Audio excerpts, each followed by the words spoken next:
Web development झालं, ठीक आहे, मोबाईल डेव्हलपमेंट झालं, हे सगळं आपण हाय लेवल डेव्हलपमेंट करतोय. तर तुम्ही नोटीस करा त्याच्या आतमध्ये पण काही प्रोग्रामिंग लँग्वेज वापरल्या जातात. जसं वेब डेव्हलपमेंटसाठी जावा स्क्रिप्ट थोडी आतल्या बाजूला येते ती लँग्वेज, बरोबर की नाही, थोडी आतमध्ये आले. म्हणजे इथे वेब डेव्हलपमेंटमध्ये रिॲक्ट आहे, रिॲक्टच्या आतमध्ये कोण आलं, जावा स्क्रिप्ट. आता तुम्ही नोटीस करा जावा स्क्रिप्ट पण प्रोग्रामिंग लँग्वेज आहे, पण जावा स्क्रिप्ट ज्याच्यावर रन होते ती CCPP प्रोग्रामिंग लँग्वेज आहे. म्हणजे आता बघा CCPP आणि CCPP जवळ कोणाच्या आहेत, ऑपरेटिंग सिस्टीमच्या. म्हणजे याचा अर्थ देवाचा प्रत्येकाकडे बघण्याचा दृष्टिकोन आहे ना सेम आहे. मी तुम्हाला हेच सांगायचा प्रयत्न करतोय. बघा ही OS आहे आणि OSला तुमची प्रोसेस Cची आहे, CPPची आहे, जावाची आहे. तुम्ही गेम खेळताय, काही पण करा, त्याला फक्त ती प्रोसेस म्हणून दिसते.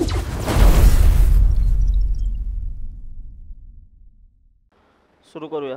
बरं, तुम्ही मागचे लेक्चर बघितलेले असेल असं कन्सिडर करून आता पुढे जावं लागेल. म्हणजे मागचे लेक्चर म्हणजे यूट्यूबला आलेले लेक्चर आहेत. तर ऑलरेडी तुम्हाला तिथे काउंट दिसत असेल, 8-9 काउंट असेल काहीतरी लेक्चर्सचा, पण ॲक्च्युली तेवढे लेक्चर्स नाही आहेत ते माहिती आहे ना, स्प्लिट केलेत 2 पार्टमध्ये. कारण इथे जे लेक्चर झालेत ना ते 2-2.5 तासांचे लेक्चर झालेत ऑलमोस्ट. प्रत्येक वेळेसच एवढे मोठे लेक्चर. मग आपण कसं केलं आहे, त्यातल्या पार्ट आहेत ना त्याला 50-50% डिवाईड केलं आहे. म्हणजे 1-1.25 तासाचं. कारण ऑनलाईनला एवढी म्हणजे पेशन्स नसतात लोकांचे खरं बघायला गेलं तर. एवढे लेक्चर मोठे कोणी बघू शकत नाही. सो आम्ही ते स्प्लिट केलेत. कोणी घाबरून नको जायला की एवढ्या तासांचं लेक्चर असतं, ठीक आहे. बट जे ऑफलाईनला बसले होते लास्ट लेक्चरपर्यंत त्यांना माहिती असेल की लेक्चरला इथे कळतसुद्धा नाही टाईम कसं चाललं आहे, कारण की लेक्चर एवढे इंटरेस्टिंग असतात. आणि दुसरी गोष्ट म्हणजे आता सगळ्यांनी लक्ष द्या, नेक्स्ट लेक्चरपासून आहे ना थोडं बसण्याचा फॉर्मॅट थोडा वेगळा असेल. म्हणजे सिटिंग अरेंजमेंट थोडी वेगळी असेल. जे नवीन लोक आहेत त्यांच्यासाठी जसं सांगितलं जाईल तसंच बसायचं त्यांनी. जे जुन्या बॅचचे स्टुडंट आहेत, म्हणजे ओल्ड बॅच, म्हणजे एक तरी बॅच माझ्याकडे केलेली आहे, अशा लोकांचं सिटिंग अरेंजमेंट थोडं वेगळं असेल, ठीक आहे. कारण नवीन लोकांसाठी मेंटर्सची गरज लागणार आहे. कारण जुन्या लोकांना ऑलरेडी माहिती आहे की इफ एल्स फॉर लूप याचा सिंटॅक्स तुम्हाला ऑलरेडी माहिती आहे आणि तो सिंटॅक्स तुम्हाला सेम टू सेम Cमध्ये पण आहे, जसंच्या तसा आहे. मग त्याच्यासाठी तुमचा नोटबुक आम्हाला चेक करायची गरज नाही लागावी. म्हणजे एवढं तर समजतं ना की माती आहे तिथं पण तुमची. म्हणजे तुम्ही म्हणाल की नाही सर मी नव्याने शिकणार इफ एल्स, म्हणजे मला ते पण नाही आठवत आहे काही, असं असेल तर बसू शकता, तुमचा काही प्रॉब्लेम नाही. बट तसं ते फॉर्मॅट तसं असेल. हां, फक्त एक आहे की Cमध्ये बऱ्याचशा गोष्टी वेगळ्या आहेत. वेगळ्या म्हणजे तुम्हाला आजच्या लेक्चरपासूनच लक्षात येईल. जुने जरी असतील ना, किती पण कारण असो, काही म्हणजे किती पण इम्पॉर्टंट गोष्ट असो की मला इकडे जायचं आहे तिकडे जायचं आहे, माझं हे काम आहे ते काम आहे, तर एखादं लेक्चर मिस झालं तर खूप मोठा कंटेंट मिस होऊ शकतो. नेक्स्ट लेक्चरवरती त्याचा इम्पॅक्ट पडू शकतो. सो ते लक्षात ठेवा सगळ्यांनीच. म्हणजे सगळ्यांसाठी सूचना आहे, जुन्या लोकांसाठी स्पेशली सूचना सांगतो आहे. कारण त्यांना असं होऊ शकतं की इफ एल्स फॉर लूप मला येतं आहे, पण तुम्हाला माहिती आहे का इफ एल्स फॉर यांच्याबरोबर स्विच स्टेटमेंट पण असतं Cमध्ये. तर स्विच आहे ना Cमध्ये वेगळं चालतं आणि तुम्ही डार्टमध्ये किंवा जावामध्ये वेगळं चालतं. हे तुमच्या लक्षात येईल जर तुम्ही लेक्चर नीट केले, ठीक आहे. पुन्हा ब्रेक कंटिन्यू नावाचे स्टेटमेंट असतं, ठीक आहे. तर ते सुद्धा यांच्याकडे बरोबर, म्हणजे तिकडे ते ब्रेक कंटिन्यू सेमच चालणार आहे. पण गो टू नावाचं एक स्टेटमेंट आहे Cमध्ये. गो टू डायरेक्ट उडी मारू शकता तुम्ही कुठल्याही ठिकाणी, मग त्याला गो टू स्टेटमेंट म्हणतात. मग ह्या कन्सेप्ट आहेत ना, जे पहिल्यांदा शिकत आहेत त्यांच्यासाठी सगळंच नवीन आहे, त्यामुळे ते शून्यातनं शिकत असणार. पण जे जुन्या असतात, म्हणजे ज्यांना ऑलरेडी थोडंफार माहिती असतं एखाद्या लँग्वेजमधलं, तर त्यांच्यासाठी असं होतं की अरे मला तरी ही लँग्वेज येते तर मग माझ्यासाठी C सोपंच असेल. तर तसं नाही आहे. C सगळ्यांसाठीच एका लेवलला काम करतं. म्हणजे ॲरेपासून लेक्चर आहेत ना तिथं तर तुम्ही सगळेच नवीन असणार आहेत, म्हणजे शून्यापासून सगळे शिकत असणार, ठीक आहे. शून्य म्हणजे एकदम 0 बसणं. कारण तुम्हाला भरपूर कन्सेप्ट अशा असणार ज्या माहीत नसणार, भरपूर म्हणजे 100%. तुम्ही म्हणाल असं कसं 1% तरी माहिती असेल. तुम्हाला काय माहिती असेल ॲरेमधलं, तर इंडेक्सने डेटा कसा काढायचा माहिती आहे ना. ARR ऑफ 0, 1, 2, 3, 4 असे इंडेक्स असतात, जे पण जुन्या लोकांना माहिती असेल. नवीन लोकांमध्ये ते माहीत नाही मला कितपत माहिती आहे. बाकी इन डिटेल तुम्हाला गोष्टी कळतीलच, ठीक आहे. चलो मग जास्त वेळ न घेता आता स्टार्ट करूया लेक्चरला. आता तुम्ही आजूबाजूला बघू शकता की मी तुम्हाला असंच नाही सांगत. अरे भरपूर लोक क्लासला ऑलरेडी ॲडमिशन घेतात, पण त्यांना डेमो लेक्चर म्हणजे काय वाटतं मला खरंच कळत नाही. त्यांना वाटतं की डेमो लेक्चर म्हणजे डेमो लेक्चर असेल, ते परत शिकवलं जाईल. पण आता तुमच्या माहितीसाठी सांगतो आहे, कंपायलेशनच्या स्टेजेस ज्यांना माहीत नसेल त्यांना खरोखरच माहीत नसतील आता. आणि ज्यांनी लेक्चर केलेत ऑनलाईन किंवा ऑफलाईन त्यांना कंपायलेशनच्या स्टेजेस कळलेले असतील. किती स्टेजेस असतात? 4. नक्की? जेव्हा आपण कंपाईल करतो फक्त आपल्याला a.out फाईल दिसते, पण ॲक्च्युली तेवढीच फाईल बनते का? किती फाईल्स बनतात टोटल? 4 फाईल बनतात. सांगा बरं स्टेजेस काय काय असतात त्या? Pre processing, compiling, assembling, linking. बरोबर. प्री प्रोसेसिंगमध्ये काय होतं? हॅश इन्क्लूडचा कोड एक्सपांड होतो, म्हणजे जसंच्या तसा. तिथे एरर काढले जातात का? एरर शोधले तरी जातात का? म्हणजे एररचा प्री प्रोसेसिंग टाईपशी काहीच संबंध नाही आहे. त्या स्टेजला, प्री प्रोसेसिंग स्टेजला एरर बघितले जात नाही. तुमचा सिंटॅक्स पण चुकीचा असेल ना तरी तो बोलतो की मला चालेल, कारण प्री प्रोसेसिंगला फक्त आपला कोड डंप केला जातो. आता फक्त मी परत सांगतोय, मी जसं तुम्हाला म्हटलं होतं डेमो लेक्चरला एवढ्याच गोष्टी नसतात. तर डेमो लेक्चरला म्हणजे जे बेसिक गोष्टी सांगितल्या जातात जे सगळ्यांना माहिती पाहिजे, पण लेक्चरमध्ये इन डिटेल गोष्टी असतात. आता मी तुम्हाला एक गोष्ट सांगून टाकतो. प्री प्रोसेसिंगला फक्त आपले हॅश इन्क्लूडच वरती एक्सपांड होते असं नाही आहे. तर त्याबरोबर तुम्हाला ते माहिती असेल की हॅश डिफाईनवाल्या काही गोष्टी असतात. हॅश डिफाईन, किती लोकांनी हा शब्द ऐकला आहे ॲटलिस्ट? हॅश डिफाईन काही व्हॅल्यू दिल्या जातात हार्ड कोडेड. पायची व्हॅल्यू जशी 3.14 आहे, माहिती आहे ना? तर अशा काही गोष्टी असतात ना, त्यांना सुद्धा व्हॅल्यू आहे ना आपल्या प्री प्रोसेसिंग लेवलला मिळते. म्हणजे काय सांगतोय तर एक्झाम्पल सहित सांगतो म्हणजे तुम्हाला पटेल. ठीक आहे, चला लक्ष द्या थोडंसं. आपला टॉपिक आहे आजचा पण डेटा टाईप आणि ऑपरेटर्स, हे शिकायचं आहे. आजच्या लेक्चरला ऑपरेटरचा अर्धा पार्ट संपेल, उद्याच्या लेक्चरला अर्धा पार्ट असेल. पण मी 100% सांगतोय, आजचं लेक्चर तुम्ही जर नीट मनापासून केलं ना तर तुम्ही उद्याच्या लेक्चरला मिस नाही करणार. कारण आजच्या लेक्चरमध्ये सगळ्यांना कळेल की आपल्याला येतच नाही आहे. हां बघा, तुम्हाला मी 100% सांगतो. ऑपरेटर वाटतं ऑपरेटर सी मध्ये सोपं नाही आहे, म्हणजे सोपं नाही म्हणजे त्याची एक कन्सेप्ट आहे वेगळी. ठीक आहे, चलो स्टार्ट करूया. बरं, उद्यापासूनचं लेक्चर आहे ना एक्झॅक्ट 9:10 स्टार्ट होईल. 10 मिनिटाचा बफर देण्यात येईल सगळ्यांना. ठीक आहे, म्हणजे सॅटर्डे संडे एकतर 12च्या आधी लेक्चर संपलं पाहिजे, 12पर्यंत संपलं पाहिजे लेक्चर, कारण त्याच्यानंतर पण बाकीचे इथे गोष्टी असतात, म्हणजे त्यानंतरही कामं असतात, असं नाही आहे की. ठीक आहे, चलो बघा मी तुम्हाला दाखवतो इथे. Hash include stdio.h. मला सांगा प्री प्रोसेसिंग लेवलला तो हॅश इन्क्लूडमधला कोड काय होतो रे?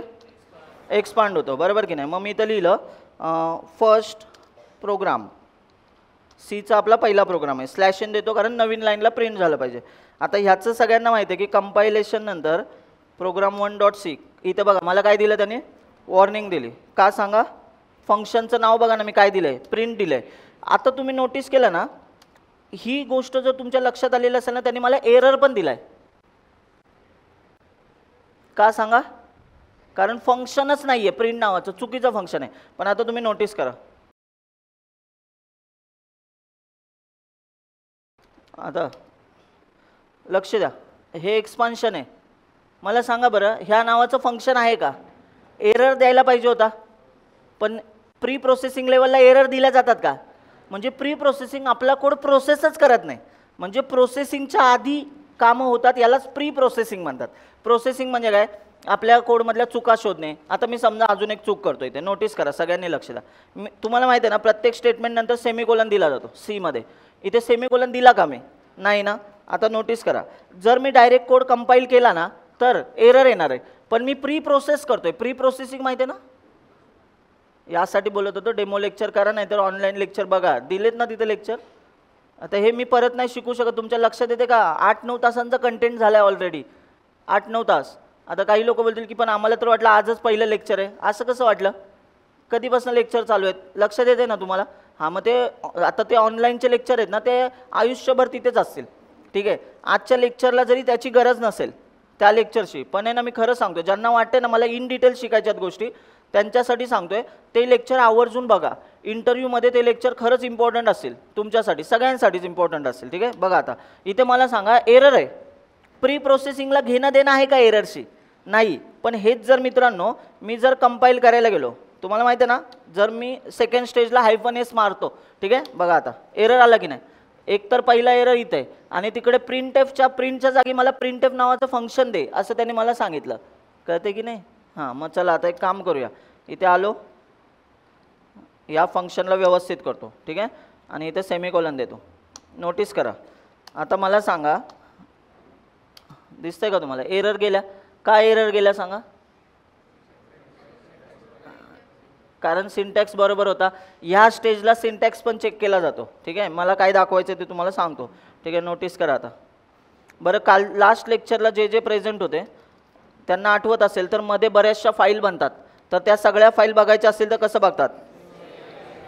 सेव्ह हायफन टेम्स आणि त्या फाईल. आता बघा इथे ls करतो, दिसल्या का तुम्हाला? एवढ्या फाईल क्रिएट झाल्यात. लक्ष आहे ना सगळ्यांचं? ठीक आहे, लक्ष द्या. परत एकदा दाखवतो. इथे rm करूया आपण, a.out पण काढून टाकूया. Program 1.i, i stands for intermediate file, o stands for object file आणि s stands for assembly level file. ठीक आहे, हां, त्याला सिस्टीम लेवल सुद्धा म्हणतात. ठीक आहे, असेंब्ली लेवल. आता ls करतो. इथे एकच फाईल आहे की नाही? नोटीस करा. ls चा अर्थ माझ्या फोल्डरमध्ये केवढ्या फाईल आहेत त्या दाखव. ls म्हणजे लिस्ट डाऊन कर. ठीक आहे, बरोबर की नाही? मग आता नोटीस करा, मी याला आहे ना कंपाईल करतो, पण बघा असं कंपाईल करतो. आता तुम्ही जर लक्ष दिलं, इथे एक फाईल होती, आता ls करतो. किती फाईल आल्यात टोटल? 5 फाईल आहेत. एक फाईल होती, आता टोटल किती आहेत? 5. एक फाईल आपण लिहिली होती, म्हणजे टोटल किती फाईल बनल्या? 4 फाईल बनल्या. याच्यातलं आपलं घेणं देणं फक्त एका फाईलशी आहे, a.out, कारण आपण ती रन करतो. बघा ना आउटपुट आलं की नाही? First program. लक्ष आहे का सगळ्यांचं? हे जे मी वापरतोय हे लिनक्सचं मशीन आहे. कुठलं मशीन आहे? लिनक्स. लिनक्समध्ये पण स्पेसिफिकली सांगायला गेलं तर उबंटू नावाची एक ऑपरेटिंग सिस्टीम आहे. ऐकलं?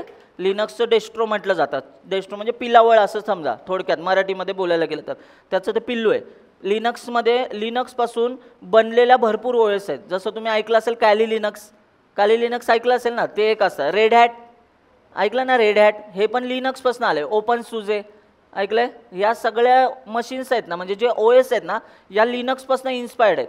म्हणजे त्या लिनक्सपासूनच बनत आलेल्या आहेत. लक्षात आलं सगळ्यांच्या? म्हणजे याचाच अर्थ सगळ्यांनी एक डोक्यात ठेवा. ठीक आहे, सगळ्यांनी एक लक्षात ठेवा, हे जे मी वापरतोय ना हे लिनक्स आहे, पण लिनक्समधलं पण स्पेसिफिक कुठली ऑपरेटिंग सिस्टम आहे? उबंटू नावाची ऑपरेटिंग सिस्टम आहे. हे तुम्हाला सगळं कळणार आहे. तुम्हाला सगळ्यांना स्लॉट दिले जातील. स्लॉट, ठीक आहे, म्हणजे वीकडेजमध्ये स्लॉट दिले जातील. 2 ते 5च्या दरम्यानचा स्लॉट असेल संध्याकाळी. ज्यांचं कॉलेज आहे ना त्यांनी 3 नंतर आलं तरी चालेल. ठीक आहे, पण 2 ते 5मध्ये स्लॉट दिला जाईल. त्यामध्ये तुम्ही आहे ना सोमवार, मंगळवार, बुधवार, गुरुवार, शुक्रवार या 5 दिवसांपैकी कुठला तरी एक दिवस तुम्हाला निवडायचा आहे. ठीक आहे, 5 दिवसात किंवा 4 दिवस असतील, मंगळवारपासून शुक्रवारपर्यंत मे बी असेल असं 4 दिवस. 4 दिवसापैकी कुठलाही एक दिवस तुम्हाला निवडायचा आहे. तोच दिवस तुमच्यासाठी नेहमी शेवटपर्यंत तोच दिवस असेल. त्यावेळेस तुमचे डाऊट्स, प्रॅक्टिकल सगळ्या गोष्टी इथे करून दिल्या जातील, प्लस सॉल्व करून दिल्या जातील. प्लस हे जे इन्स्टॉल करायचं आहे, आता काही लोकांच्या डोक्यात येईल का, मला खूप लोक भेटले लास्ट लेक्चरनंतर आणि ते म्हटले की सर तुम्ही जसं कमांड टाकता ना, मला तशाच्या तशा कमांड मला शिकायच्यात, मला त्या हव्यात. तर मी तुम्हाला एक सजेस्ट करू शकतो. याच्यासाठी तुम्हाला लिनक्स इन्स्टॉल करावं लागतं, पण याच्यावरती पण विंडोज मशीन सगळ्यांकडे असेल, बरोबर की नाही? किती लोकांच्या लॅपटॉपमध्ये विंडोज OS आहे? विंडोज बघा, आता तुम्ही आजूबाजूला बघितलं तर तुमच्या लक्षात येईल 95% पेक्षा जास्त लोक विंडोज मशीन वापरतात. मग आता तुम्ही मला सांगा, विंडोज आणि लिनक्स दोन्ही एकसाथ चालतात हे माहिती आहे ना तुम्हाला? एका लॅपटॉपमध्ये तुम्ही किती पण OS इन्स्टॉल करू शकता. किती? फक्त रन होताना एका वेळेस. हां, हे लक्षात ठेवा. नाही तर तुमचं असं म्हणणं असेल सर अर्ध्या बाजूला लिनक्स आणि अर्ध्या बाजूला विंडोज चालू झाली पाहिजे. असं नाही होत. कारण आहे ना, बूट होतं ना, बूट म्हणजे बूट नाही घालायला. हां, बूट म्हणजे सिस्टीम जेव्हा चालू होते तेव्हा एका ऑपरेटिंग सिस्टीमला रॅमवर आणलं जातं. रॅम म्हणजे ज्याच्यावरती OS रन होते, बरोबर की नाही? OS साठी पण जागा पाहिजे ना रन व्हायला. बरं, हे शब्द कळत आहेत ना? कळले पाहिजे दादा, म्हणून म्हणतो डेमो लेक्चर. बरोबर आहे. OS हा शब्द डेमो लेक्चरला रोज ऐकला तुम्ही आणि एकाच लेक्चरमध्ये 10-15 वेळा ऐकला.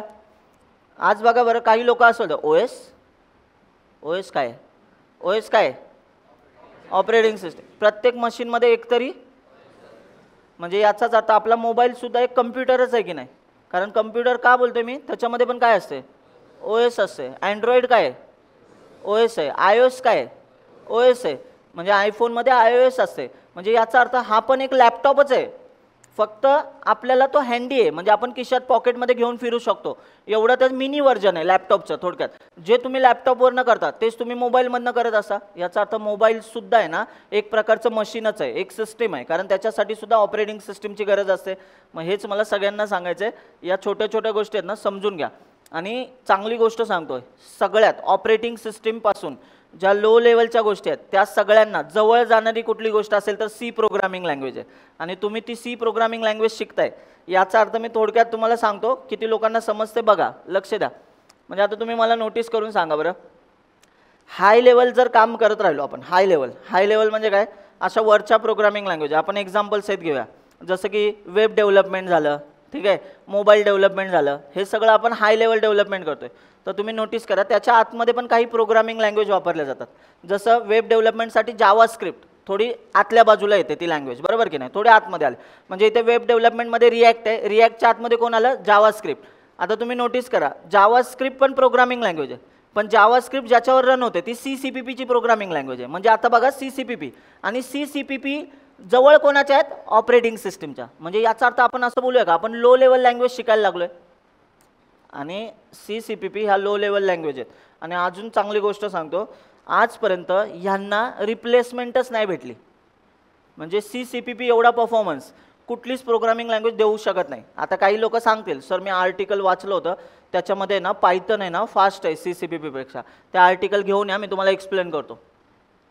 सिरियसली सांगतोय, कुठेच आहे ना असं तुम्हाला कळून जाईल की पायथन असेल, कोण पण असेल, C# असेल, कोणी पण घ्या, कुठली पण लँग्वेज घ्या, कोणीच आहे ना CCPP पेक्षा फास्ट नाही आहे. कारण मुळात आहे ना ज्या गोष्टी फास्ट बोलतायत ना त्या बनवण्यासाठीच वापर कोणाचा केला जातो, CCPPचा केला जातो. ठीक आहे, मग आता येऊया मुद्द्याकडे. हे जे दिसतंय हे टर्मिनल आहे, पण आता ही लिनक्सचं OS आहे, बरोबर की नाही, उबंटू नावाची OS आहे. तर तुम्हाला ह्या कमांड जर टाकायच्या असेल तर तुमच्या डोक्यात येईल की सर मला विंडोज वरती लिनक्स दिसलं पाहिजे. मग याच्यासाठी WSL नावाची एक गोष्ट आहे. WSL काय फुल form, Windows sub system for Linux. म्हणजे विंडोजवरती तुम्ही एक सॉफ्टवेअर इन्स्टॉल करता आणि त्या सॉफ्टवेअरवरती तुम्ही मी ज्या कमांड टाकतोय ना त्या सगळ्याच्या सगळ्या कमांड तुमच्या त्या सॉफ्टवेअरवरती चालतील. मग बघा बरं, याचा अर्थ तुम्हाला कमांड पण समजतील सगळ्या, प्लस अजून काय होऊ शकतं, तुम्हाला लिनक्सचा लुक अँड फील भेटेल. कळतंय ना सगळ्यांना, म्हणजे लिनक्स पण समजेल. मग आता तुम्हाला डोक्यात येईल की सर ते इन्स्टॉल कसं करायचं. यासाठी सांगितलं तुम्हाला, उद्या तुम्हाला लेक्चर नंतर ग्रुपवरती एक मेसेज येईल आणि तुम्हाला त्यातला स्लॉट सिलेक्ट करायचा आहे. ठीक आहे, 4 दिवसांपैकी कुठला तरी एक स्लॉट तुम्हाला घ्यावा लागेल. त्यावेळेस तुम्ही फक्त याची काळजी घ्या, पुढचे 3-4 महिने जानेवारीपर्यंत असं पकडूया आपण, तिथपर्यंत सगळ्यांनी काय करायचं, त्या स्लॉटमध्येच यायचं आहे. म्हणजे तुमचा जो स्लॉट असेल त्या स्लॉटमध्येच यायचं आहे. मध्ये दुसरा स्लॉट तुम्हाला चेंज करून दिला जाणार नाही. तर तुम्ही ठरवा कुठल्या स्लॉटमध्ये यायचं आहे. एक दिवस तुम्हाला प्रॅक्टिकल असणार आहे, त्या प्रॅक्टिकलमध्ये तुमचं पहिल्या वेळेसचं इन्स्टॉलेशन असेल आणि तिथनं पुढे प्रत्येक वीकला प्रॅक्टिकल असतील, प्रत्येक वीकला. जुन्या लोकांसाठी थोड्याशा गोष्टी माफ आहेत. जुन्या लोकांसाठी का, कारण त्यांना इफ एल्स फॉर लूप येतं आहे असं आम्ही कन्सिडर करतो. पण हां, तुमच्यासाठी एक दिवस रिझर्व केलेला आहे जुन्या लोकांसाठी. म्हणून मी बोललो ना, नवीन लोकांसाठी 4 दिवस आहे आणि जुन्या लोकांसाठी 1 दिवस आहे. ठीक आहे, तो 1 दिवस जुन्या लोकांसाठी राहील. जुने लोक म्हणजे जे कुठल्या तरी बॅचला ऑलरेडी शिकलेले आहेत त्या लोकांसाठी, त्यांना साधे सुधे प्रॅक्टिकल नसणार आहेत. त्यांना डायरेक्ट इथे आलं की डायरेक्ट पॅटर्नचा कोड कर, हां चल स्टार्ट कर, आणि नाही आलं तर तुमच्याकडे शंकेच्या नजरेने बघितलं जाईल. सिरियसली सांगतोय, एका वेळेस बॅच केली ना एखादी तर तुम्हाला ॲक्च्युली सगळं यायला पाहिजे, याची काळजी तुम्ही लोकांनी घेतली पाहिजे. मग बॅच कशाला करतोय आपण सारखं सारखं, म्हणजे तुम्ही मागच्या बॅचला. आता डार्टमध्ये मला सांगा किती लोक फ्लटरच्या बॅचमधनं आले तिथे, जावा किंवा फ्लटर काही असेल. हां, आता बघा यांच्याकडे बघा बरं आजूबाजूला, हां यांच्याकडे नवीन लोकांनी बघा. आता तुम्हाला सांगतो, नवीन लोकांना सांगतो, जर कोड करताना तुम्हाला दिसलं की याला कोड जमत नाही तर तिथनं ओरडून सांगा हसा त्याला पुढचं मी बघतो, पुढचं मी त्यांचं कसं बाजार उठवायचं ते माझ्याकडे राहिलं. ठीक आहे, मी सिरियसली सांगतोय, मी असंच नाही बोलत आहे. फक्त नवीन लोकांनी सांगायचं की हसायचं बघतो सर माझा कोड बघून लिहितो, संपला. जुन्या लोकांसाठी सांगतोय, आधीच काशी केले तुम्ही ऑलरेडी. ठीक आहे, हे सगळं ऑलरेडी शिकलेलं. म्हणजे काय इफ एल्स फॉर लूप वगैरे चेंज होतं का, आणि फॉर लूप वगैरे लॉजिक बिल्डिंगसाठी वापरलं जातं. मग प्रॅक्टिकलला आपण काय घेतो, प्रॅक्टिकलला परत सांगतोय 400 कोडच्या असाइनमेंट असेल म्हणजे 40 असाइनमेंट असणार आहेत, 400 कोड असणार आहे प्रॅक्टिकलला, ते तुमचे प्रॅक्टिकललाच कव्हर होतील. ठीक आहे, प्रॅक्टिकललाच. तर तुम्हाला नवीन लोकांना तर यायचं आहे, जुन्या लोकांना त्या असाइनमेंट जर करता आल्या तर चांगली गोष्ट आहे. पण एक लक्षात घ्या, कोणीच आहे ना कोणीच इग्नोर करू नका प्लीज, मी रिक्वेस्ट करतोय. का माहिती का सांगतोय, CCPP तुम्ही माझ्याकडनं ऐकून शिकून जाल रे, पण DSAचं काय, DSAच्या पहिल्या लेक्चरला सुद्धा तुम्हाला CCPP पासून सगळ्या कोडमध्ये, म्हणजे तुम्ही कोड केलेले असले पाहिजे, तिथे तुमचं लॉजिक तेवढं चांगलं असलं पाहिजे. कारण पहिलं लेक्चरपासून आहे ना, पहिलं लेक्चर तुम्हाला माहिती असेल ना तर टाईम कॉम्प्लेक्सिटीपासून सुरू करतो आपण. मग टाईम कॉम्प्लेक्सिटी जेव्हा सुरू होतं तेव्हा तुम्हाला माहिती पाहिजे की तुम्हाला नॉर्मल कोड लिहिता आला पाहिजे, रिकर्शन काही गोष्टी आल्या पाहिजेत. रिकर्शन वगैरे ऐकलं ना टॉपिक, मग हे सगळं तुमचं कोडिंगचं नॉलेज ऑलरेडी बिल्ड झालं पाहिजे. या 2 महिन्याच्या आधी तुमचं कोडिंगचं नॉलेज बिल्ड होतं आहे ना, तर तुम्हाला त्याच्या पुढच्या महिन्यामध्ये जे की वीकडेजमध्ये असणार आहे बॅच, वीकडेजमध्ये असणार आहे DSA, हे लक्षात ठेवा. ज्यांना जमेल वीकडेजला यायला त्यांनी वीकडेजला करा, ज्यांना नाही जमणार त्यांना ऑनलाईन भेटू शकतं, काही प्रॉब्लेम नाही. तुमच्याकडे दोन्ही ऑप्शन दिलेले आहेत. फक्त ऑनलाईनची बॅच आहे ना, थोडं 15-20 दिवस नंतर चालू होईल. का माहिती आहे का, ते लेक्चर एडिट करायला लागतील ऑफलाईनचे, त्यानंतर तुम्हाला भेटतील. पण जर तुम्ही ऑफलाईनला येत असाल ना, तर ऑफलाईनसाठी फॅसिलिटीज खूप भारी आहेत. म्हणजे काय, पहिली तर गोष्ट आहे ना, मी तुम्हाला आत्ता सांगतोय कारण की आता डेमो लेक्चर संपलेत म्हणून सांगतोय, नीट ऐका. फक्त DSA नाही शिकणार आहात तुम्ही, तर लीट कोडचे पण कोड मी शिकवणार आहे तुम्हाला. लीट कोड का माहिती आहे का, कारण की बघा ना, DSA शिकून आपण लीट कोडचे कोड करायला जाणार आणि लीट कोडच्या कोडमध्ये लॉजिकच लागत नाही पटकन. तिथं कसं असं व्हेरिएशनमध्ये कोड असतात, बरोबर की नाही. मग ते तुम्हाला समजले पाहिजे, यासाठीच आपल्याकडे मेंटर्स पण आहेत, ते तुम्हाला वेळ देतील. म्हणून जुन्या लोकांना बोलतोय की नवीन लोक आहेत ना, ती DSAच्या कन्सेप्ट शिकण्यामध्ये मग्न असतील, पण जुनी लोक जी आहेत, तुम्ही DSAच्या कन्सेप्ट बरोबर लीट कोड पण शिकून घ्यायला पाहिजे. म्हणजे लीट कोडवरचे कोड कसे करायचे ते मी तुम्हाला सगळे सांगेन, फ्लो सांगेन, सगळा कोड एक्सप्लेन करत राहीन. पण आहे ना, वेळ द्या, वेळ द्या. DSA शपथ सांगतोय, लोक DSAवरती 35-40 लाखाचं पॅकेज मिळवतात राव मायक्रोसॉफ्ट वगैरेमध्ये. इमॅजिन करा, म्हणजे DSA किती इम्पॉर्टंट आहे. हे मी तुम्हाला प्रत्येक बॅचला नाही सांगणार किंवा प्रत्येक लेक्चरला हे नाही सांगणार, आज स्टार्ट झाले लेक्चर म्हणून सांगितलं, ठीक आहे. चला आता मला सांगा, लिनक्सवरती ज्यांचा हँड्स ऑन नसेल, ज्यांना भीती वाटते लिनक्स बघताना, काळजी करू नका. एखादी गोष्टीची भीती वाटत असेल ना, तर ती सारखी बघून बघून ती गोष्ट आपल्याकडनं भीती निघून जाते. आता तुम्हाला हे सारखं दिसेल, तुम्हाला कळून जाईल. LS कमांड केलं की तो काय करतो, लिस्ट दाखवतो. म्हणजे काय, आतमध्ये काय काय. समजा मला डिरेक्टरी चेंज करायची असेल तर मी CD नावाची कमांड वापरतो, माहिती आहे ना. मला जर फोल्डर बनवायचं असेल तर मी mkdir नावाची कमांड वापरतो. याने काय बनतं, एक फोल्डर बनतं. म्हणजे बघा बरं, टेम्पररी फोल्डर बनवलं मी, फोल्डरचं नाव काय, टेम्प. आता LS करतो, इथं टेम्प नावाचं फोल्डर आलं पाहिजे. बघा आलंय की नाही, दिसलं का कलर इकडे ब्ल्यू कलरमध्ये, टेम्प नाव आधी होतं का, नव्हतं. आता मला त्या फोल्डरला डिलीट करायचं आहे, मी काय करतो, RMDIR. कोणाला डिलीट करायचं आहे, टेम्पला. बघा बरं, आता LS करतो. नोटीस करा, आधीचा LSने मला फोल्डर दाखवलं आणि ह्या LSने मला फोल्डर नाही दाखवलं. का, कारण ते फोल्डर मी डिलीट केलं होतं, रिमूव्ह केलं होतं. किती सोपं आहे की नाही. आणि लक्षात घ्या, कंपन्यांमध्ये बऱ्याचशा कंपन्या विंडोज वापरतात, मान्य आहे मला, ठीक आहे. पण आहे ना, तुम्हाला हे पण सांगतो, 60-70% कंपन्या आहेत ना, लिनक्स मशीनच वापरतात. लिनक्स मशीन म्हणजे हे असं दिसतं तुम्हाला. आणि मग कंपनीमध्ये गेल्यानंतर आपल्या डोक्यात कसं येतो, राव गेली 10-12 वर्ष मी लॅपटॉप वापरतोय, पण मी विंडोज OSच बघितली, लिनक्स बघितलीच नव्हती. आता मला भीती वाटायला लागली, कळतच नाही की ही कशी OS आहे. त्यामुळे ना, असं समजून घ्या की आत्ता शिकणे लिनक्स चांगलं आहे. आत्तापासून शिकून घ्या.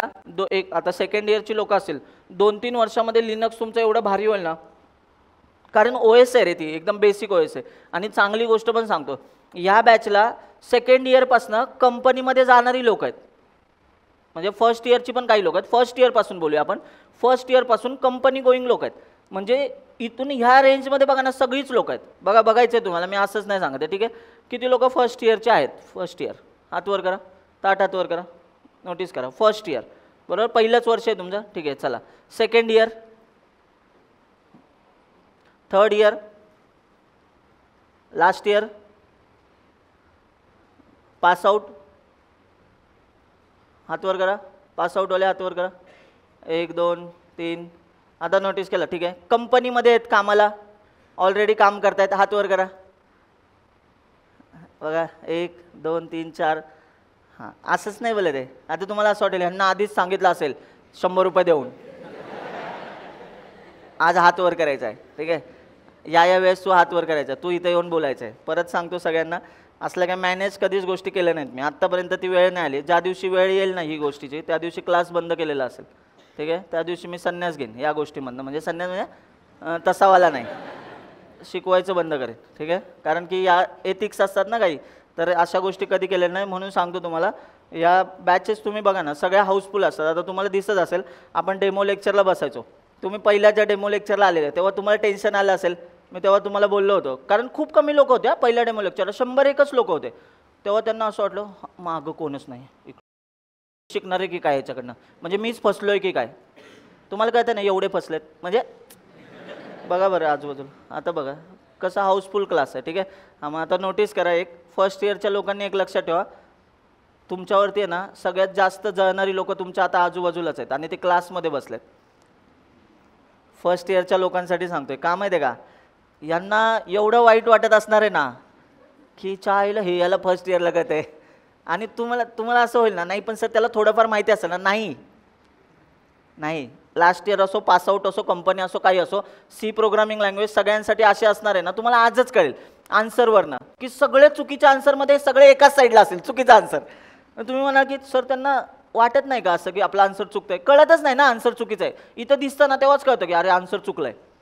ठीक आहे, मग आता एक काम करूया. ठीक आहे, सगळे आता एका लेवलला आहेत, कळलं ना. अजिबात टेन्शन घ्यायचं नाही आणि एकच डोक्यात आणायचं, जर तुम्हाला असं वाटलं ह्याला एखादा टॉपिक जास्त माहिती आहे किंवा हिला एखादा टॉपिक जास्त माहिती आहे, तर फक्त एकच मनात विचारा ना की जर ह्याला एवढं माहिती आहे तर हा इथं काय करतोय? हा तर एलॉन मस्कच्या कुशीत पाहिजे होता, म्हणजे स्पेसएक्समध्ये काम करायला पाहिजे होता असं मला म्हणायचं. ठीक आहे, किंवा नासामध्ये पाहिजे होता. हा इथं काय करतोय असं पाहिजे होतं की नाही? हां, मग सगळे एका लेवलला आहेत तर घाबरू नका. मी कोणासाठी सांगतोय तर फर्स्ट इयर सेकंड इयरच्या लोकांसाठी सांगतोय. त्यांना असं होतं की सर आमच्याबरोबर ही पण लोक शिकणार, तर आम्हाला भीती वाटते की कोड आमचा चुकला तर तुम्हाला कळेल यांचा पण कोड चुकतोय. मग तुम्हाला कॉन्फिडन्स येईल की आईला 3 वर्षांनी पण हा इथेच आहे, मी पण इथेच असेल. नाही, असं नाही. एका वर्षात तुम्ही कोड शिकणार आहात सगळे. ठीक आहे, चला स्टार्ट करूया. मला सांगा बरं, आता जाऊया पहिल्या कोडमध्ये. चला प्री प्रोसेसिंगच्या स्टेजला जाऊया. आधी लक्ष द्या सगळ्यांनी, मी कोडमध्ये जातो. हा कोड सगळ्यांनी बघितलेला असेल. चला आता सगळ्यांनी मला सांगायचं, हॅश इन्क्लूड लिहिण्याच्या 2 पद्धती असतात. किती लोकांना त्या माहिती आहेत? हात वर करा. हां, 2 पद्धती असतात, त्या माहिती आहेत एवढ्या लोकांना. हॅश इन्क्लूडमध्ये ही एक पद्धत आहे ब्रॅकेट देण्याची, आणि दुसरी पद्धत डबल कोट देण्याची. हां, आता त्यांनीच हात वर करा ज्यांना ह्या दोघांमधला डिफरन्स माहिती आहे. अरे कुठून शिकले रे? माहिती आहे मला, माहिती आहे. हेच येतो. ठीक आहे, लक्ष द्या, ऐका बरं, लक्ष द्या. याचा अर्थ काय होतो? करंट डिरेक्टरी म्हणजे हा stdio.h ला कुठे शोधतो माहिती आहे का? हा 6 नंबरचा फोल्डर आहे ना. आता फोल्डरचं नाव बघा ना, सीच्या आतमध्ये 6 नंबरचा फोल्डर आहे, कावर 6वं लेक्चर आहे. त्याच्या आतमध्ये हा stdio.h शोधतो आधी, आणि इथे नाही सापडलं तर सिस्टीमला शोधायला जातो. म्हणजे याचाच अर्थ बघा बरं, मी हा कोडला कंपाईल करतो. नोटीस करा सगळ्यांनी, मला त्याने एरर दिला का? याचा अर्थ त्याला ही stdio.h सापडली, पण कुठे सापडली सांगा बरं? सिस्टीमच्या फोल्डरमध्ये. सिस्टीमचं फोल्डर म्हणजे stdio.h ज्या फोल्डरमध्ये ठेवलं आहे ते फोल्डर. ही फाईल कोणत्या फोल्डरमध्ये ठेवले हे माहिती आहे? त्यांनी हात वर करा, सांगा. /user/include stdio.h, बरोबर की नाही? मग आता ज्यांना माहिती नाही आहे त्यांच्यासाठी सांगतो परत एकदा, ऐका. असं जर तुम्ही लिहिता ना, बघा तुम्ही असाच कोड बघितलेला असेल, यामध्ये तुम्ही असं पाहिलेलं असेल की हा ब्रॅकेट आपण देतो, बरोबर की नाही? असंच तुम्ही सगळीकडे कोड बघितला असेल, पण काही सिनारीओमध्ये ना काही लोक लिहिताना तुम्हाला असं पण दिसतील. आता ह्या 2 लाईनमध्ये दिसताना जरी फरक आहे तरी पण ॲक्च्युअल आहे ना, इंटरनली पण ह्यांच्यामध्ये फरक दिसतो. म्हणजे कसा? हा डबल कोट लिहिला ना तर तो आधी स्वतःच्या घरात शोधतो आणि मग सिस्टीमच्या घरामध्ये शोधायला जातो. सिस्टीमचं घर म्हणजे ऑपरेटिंग सिस्टीम इन्स्टॉल करताना जे फोल्डर इन्स्टॉल केले जातात त्यांना सिस्टीम फोल्डर असं म्हणतात. काय म्हणतात? System folder. आता तुम्ही मला सांगा, OS तुम्ही इन्स्टॉल केलेली नसेल, ठीक आहे, समजा, पण तुमच्या लॅपटॉपमध्ये जेव्हा तुम्ही लॅपटॉप नवीन आणला तेव्हा ज्या माणसाकडनं तुम्ही लॅपटॉप घेतला त्याने तुम्हाला OS इन्स्टॉल करून दिले असेल ना, विंडोज, लिनक्स काहीतरी इन्स्टॉल करून दिला असेल.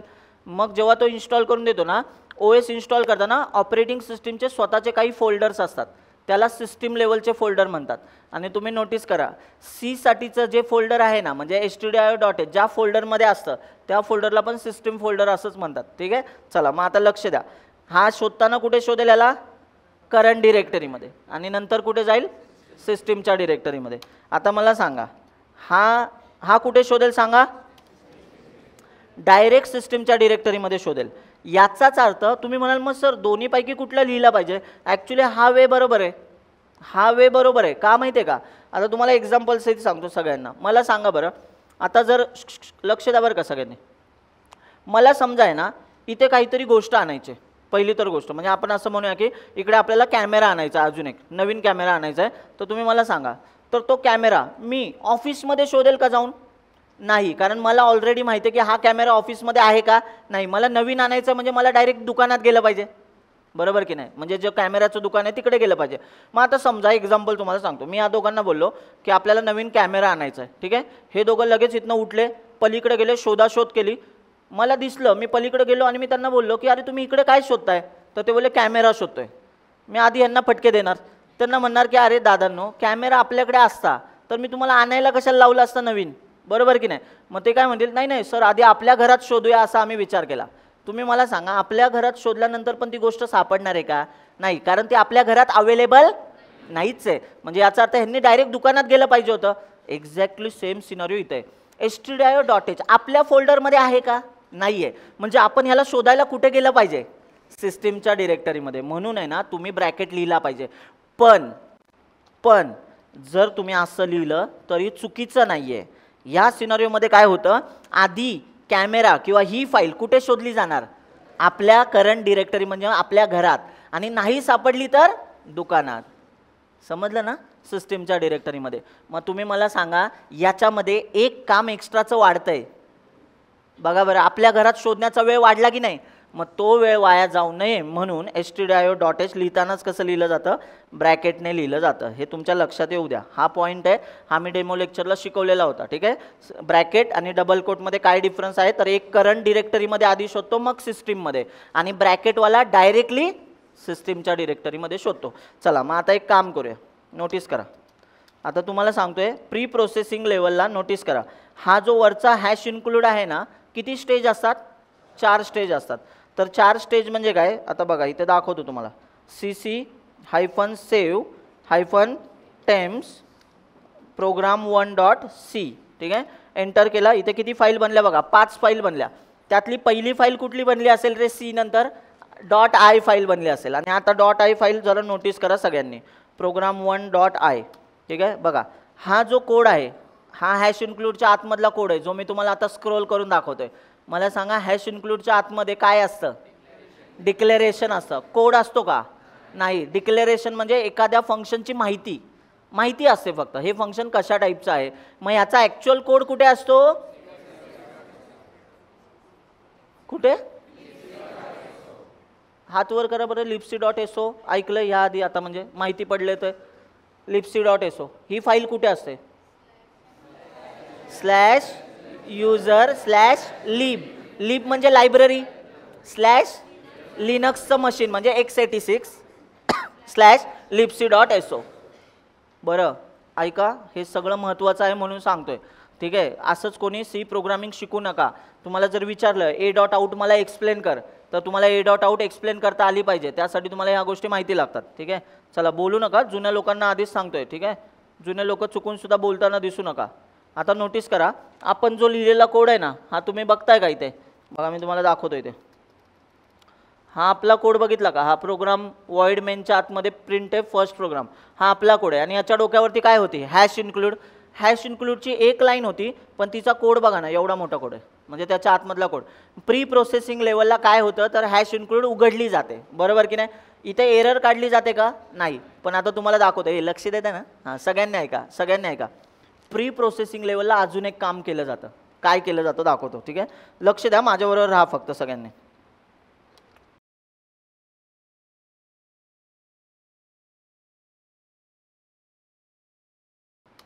लक्ष द्या सगळ्यांनी. बघा इथे ना, मी असं काहीतरी लिहितो. आजच्या लेक्चरला तुम्हाला हे कळणार नाही, पण ह्याच्यासाठी आपण एक टॉपिक घेणार आहोत. प्री प्रोसेसर डिरेक्टिव्ह नावाचा एक टॉपिक आहे, ज्याचा उच्चार तुमच्या पोर्शनमध्ये नाही आहे, पण तो टॉपिक मी शिकवतो. कारण पोर्शनमध्ये उच्चार केला की ते लेंदी वाटायला लागतं, एवढं मोठं पोर्शन शिकवणार आहे. पण जेव्हा तुम्हाला लक्षात येईल की ह्याची गरज आहे, त्या दिवशी तुमच्या लक्षात येईल की अरे ठीक आहे सर, थोडा वेळ एक लेक्चर जाईल ना एक्स्ट्राचं, पण आम्हाला हा टॉपिक शिकवा. काय माहिती आहे का? प्री प्रोसेसर डिरेक्टिव्ह म्हणजे काय सांगतो तुम्हाला, नीट लक्ष द्या सगळ्यांनी, ठीक आहे. मी आता तुम्हाला दाखवतो. इथे बघा, इथे ना मी पाय हा शब्द तुम्ही ऑलरेडी मॅथमॅटिक्समध्ये ऐकलाय. पायची व्हॅल्यू किती असते? 3.14. ऐकलंय ना सगळ्यांनी? हां, तर नोटीस करा, ठीक आहे. मी एक काम करतो, आता इथे दिसतंय तुम्हाला हॅश डिफाईन लिहिलाय, पायची व्हॅल्यू 3.14 असं लिहिलेलं आहे. आता नोटीस करा सगळ्यांनी, नाही कळलं तरी चालेल, फक्त लक्ष द्या. तुम्हाला माहिती आहे का, सी मध्ये फ्लोट व्हॅल्यू प्रिंट करण्यासाठी %f नावाचा फॉर्मॅट स्पेसिफायर वापरला जातो, ठीक आहे. काय आहे ते पण नंतर बघूया, ठीक आहे. आजच्या लेक्चरला हे सगळं कळणार आहे, फक्त समजून घ्या, ठीक आहे. मी इथे /n देतो. आता मला सांगा बरं, मी शब्द बघा काय लिहिला आहे, काय लिहिला इथे, पाय. पायची व्हॅल्यू इथे किती प्रिंट व्हायला पाहिजे सांगा, 3.14. मग आता मी एक काम करतो, कोड रन करतो डायरेक्टली, तुम्हाला कळावा यासाठी, ठीक आहे. कोड रन करतो, चला cc program1.c. लक्ष द्या, झोपू नका बरं का कोणी, ठीक आहे.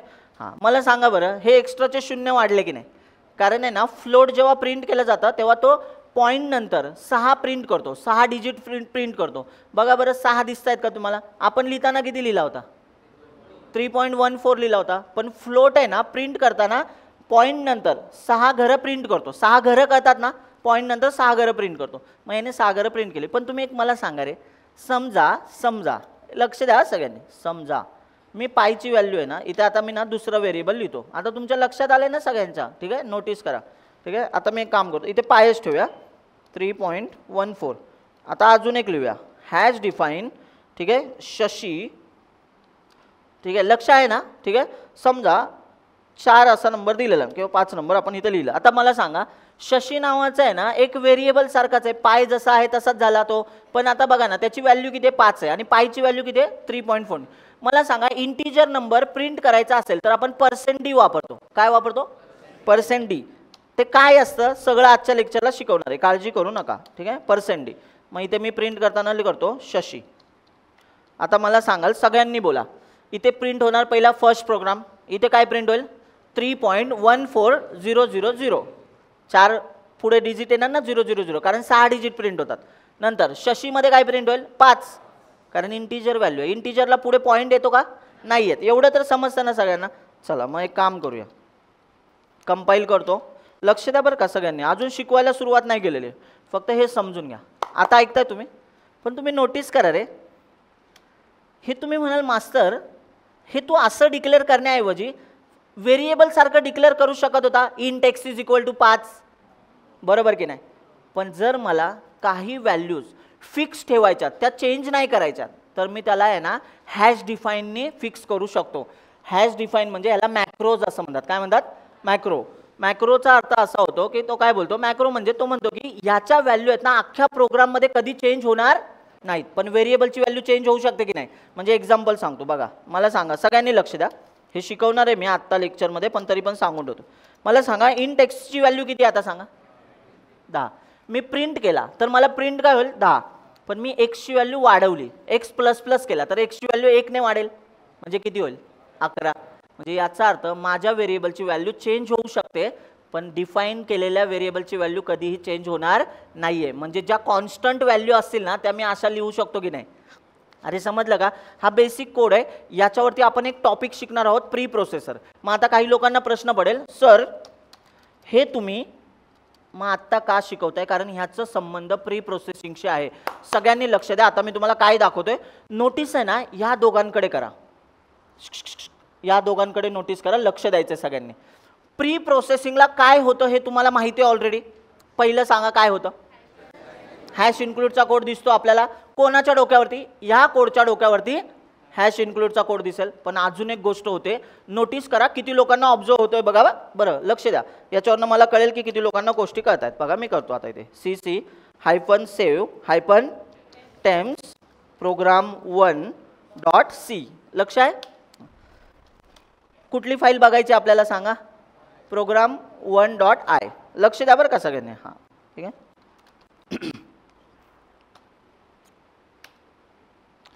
लक्ष आहे ना सगळ्यांचं.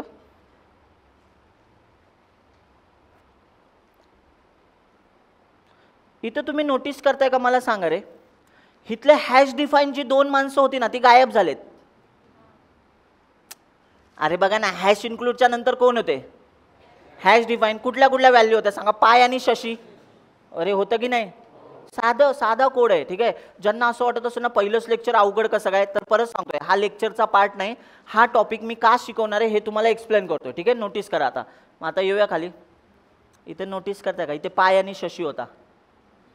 अरे काय होतं इथे, आणि इथे डायरेक्ट व्हॅल्यू काय झाली, रिप्लेस झाली. याचाच अर्थ फक्त प्री प्रोसेसिंगला आपला कोडचं एक्सपान्शन होतं का, तर नाही. हॅश डिफाईनवाल्या गोष्टींचं सुद्धा इथे एक्सपान्शन झाल्यासारखं दिसतं. म्हणूनच प्री प्रोसेसर नावाचा ऑलरेडी एक टॉपिक सी मध्ये असतो आणि त्याच टॉपिकचं नाव आहे प्री प्रोसेसर डिरेक्टिव्ह. आता मला तुम्ही सांगा, ह्याच्यापेक्षा पण जबरदस्त गोष्टी अजून आहेत त्या टॉपिकमध्ये, तर हा टॉपिक आपण शिकवायला पाहिजे की नाही? काय वाटतं तुम्हाला, शिकवायला पाहिजे की नाही? नको? एवढं कळलं तरी इनफ असतं. पण जर ज्यांना वाटतंय की इन डिटेल शिकायचं आहे, तर हा टॉपिक 8वा किंवा 9वा टॉपिक असेल. ठीक आहे, शेवटच्या पासून दुसरा तिसरा टॉपिक असतो, तर आपण नंतर बघूया. पण थांबा एक मिनटं, ह्या कोडमध्ये मेन मधल्या कोडमध्ये चेंज झालेला किती लोकांना दिसतोय रे? हात वर करत आठ. काय चेंज झालं इथे? काय होतं मग आधी? पाय आणि शशी होतं. अरे ज्यांना ना दिसत नाही, चष्मेवाली मंडळी लक्ष द्या. कोड बघा, कोडमध्ये इथे काय आहे? 3.14 लिहिलाय का? इथे 5 लिहिला का? लिहिलाय का? नाही. पण आहे ना, जेव्हा तुमचं आहे ना प्री प्रोसेसिंग लेवलला इथल्या ज्या व्हॅल्यूज असतात ना त्या काय होतात? एक्सपांड होतात. मग आता तुम्हाला अजून एक गोष्ट दाखवतो बघा. आता नोटीस करा, याच्यात आणि ह्या गोष्टीमध्ये काहीतरी फरक असेल ना. In text is equal to काय लिहिला? 10 लिहिला. आता बघा रे, हे ऐकताय ना सगळे? आता मी इथे एक्स लिहितो. मला सांगा रे, हा एक्स प्री प्रोसेसर आहे का? प्री प्रोसेसर कोणाला म्हणायचं? ज्यांची सुरुवात हॅशने होते. प्री प्रोसेसर कोणाला म्हणायचं? ज्यांची सुरुवात हॅशने होते.